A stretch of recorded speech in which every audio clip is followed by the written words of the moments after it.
আমরা একটা মাদক মুক্ত দেশ চাই, জিনিসপত্রের দাম কম থাকবে এরকম একটা দেশ চাই।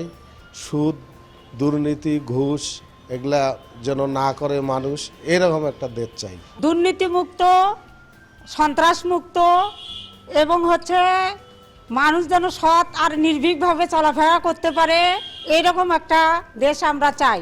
স্বাধীনভাবে যেন আমরা চলাফেরা করতে পারি এবং আমাদের ব্যক্তি স্বাধীনতা যেন আমরা নিয়ে চলতে পারি, কোনো দুর্নীতি যেন না হয়। হ্যাঁ, এইরকম আমরা বাংলাদেশ চাই।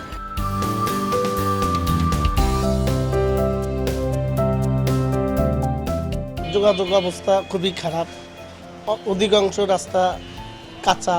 আমাদের মনে হয় জিনিসের দাম যত কমবে এত পাবলিকের সুবিধা হবে, আমার মতো লোকজনের সুবিধা হবে।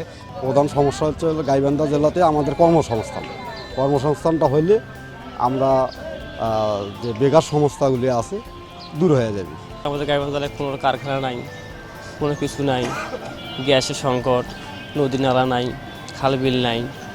এই জন্য হয়তো বাইরে যায় কাজকর্ম করে। যদি আমাদের গাইবান্ধা গ্যাস থাকতো, তো কারখানা হতো, এখানে মানুষ কাজ করতো। আমাদের এখানে কোনো শিল্প কারখানা নেই, কিন্তু কারখানা গাইবান্ধার লোকের জন্য কারখানার দরকার। বেকার, অনেক বেকার, সবাই বাইরে যায়, কিন্তু এখানে কোনো কর্মসংস্থান নাই।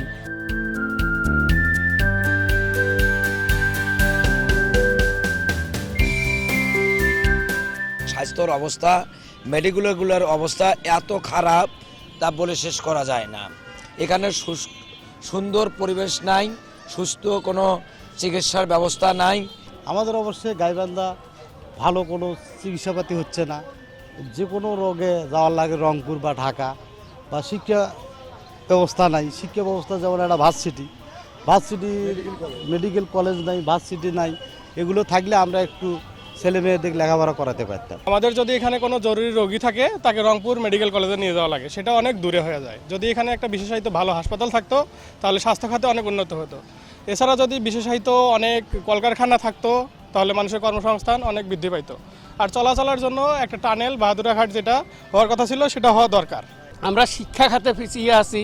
আমাদের গাইবান্ধা শহরে একটা ভার্সিটি নাই। আমরা স্বাস্থ্য খাতে পিছিয়ে আছি, আমরা যোগাযোগ ব্যবস্থায় পিছিয়ে আছি, আমরা শিল্প কারখানা থেকে পিছিয়ে আছি।